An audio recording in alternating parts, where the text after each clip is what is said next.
Govardhan Parikram. Ikada si Prat na yung araw na to. So, paparikram kami sa Govardhan. Masarap maglakad dito. Malambot yung buhangin. Hindi siya espaltado.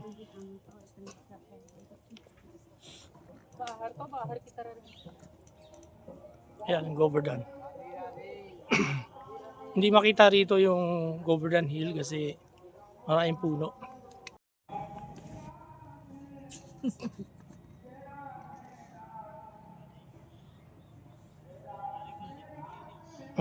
Siya yung dust ng Govardhan, Vrindavan, very holy, very sacred.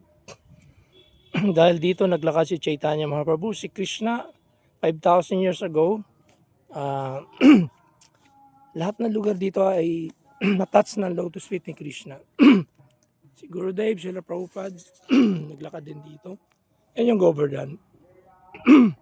Pero wala na yung hill. 5,000 years ago, mataas yan. Pero every year, or every day pala, isang mustard seed ang nag-erode. So, practically, mga skeleton na lang ng Govardhan ang natira. Yan si Madhukar Prabhu from Brazil, Japanese na Brazilian. God brother natin, disciple ni sila Gurudev. Mataas dati ang Govardhan. So 5,000 years ago na nakalipas, ito na lang siya ngayon. Mga stones na lang. Nag-erode na siya. Every day, one mustard seed ang nababawas sa kanya. So, practically, mga skeleton na lang ng Govardhan na natitira. Accidentally, nakapasok ako dyan sa loob niyan. Hindi naman nakapasok exactly. Nakaakit ako sa tuktok niyan. So, yung kabila niyan, yung loob niyang Govardhan, farmland siya, flat na siya.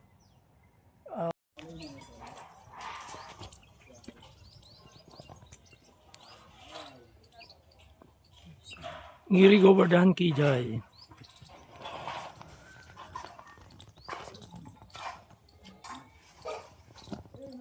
Krishna, we're here at Giriraj Govardhan, and here you can see the stones here, and the devotees like make this as foundation for their spiritual life, and yeah, any prayers as well.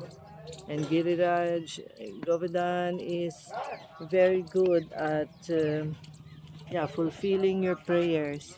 Hare Krishna. Giri Govardhan ki.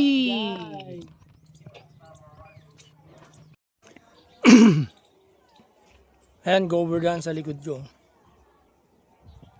Malalaking Govardhan Shila.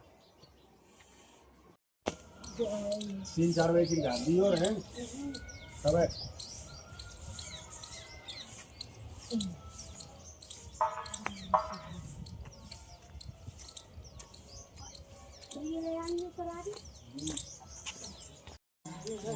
Darshan dito sa Govardhan Hill. Nandito kami mismo sa paanan ng Govardhan Hill.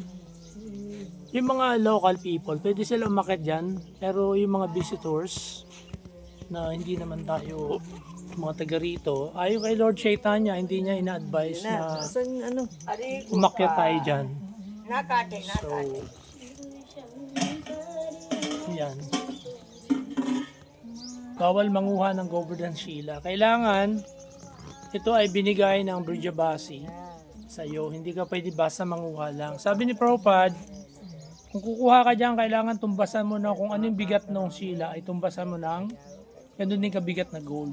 So, in other words, hindi basta-basta ang pwede manguha rito. Mayroong karmic reaction pag nanguha ka ng walang blessing, walang pahintulot.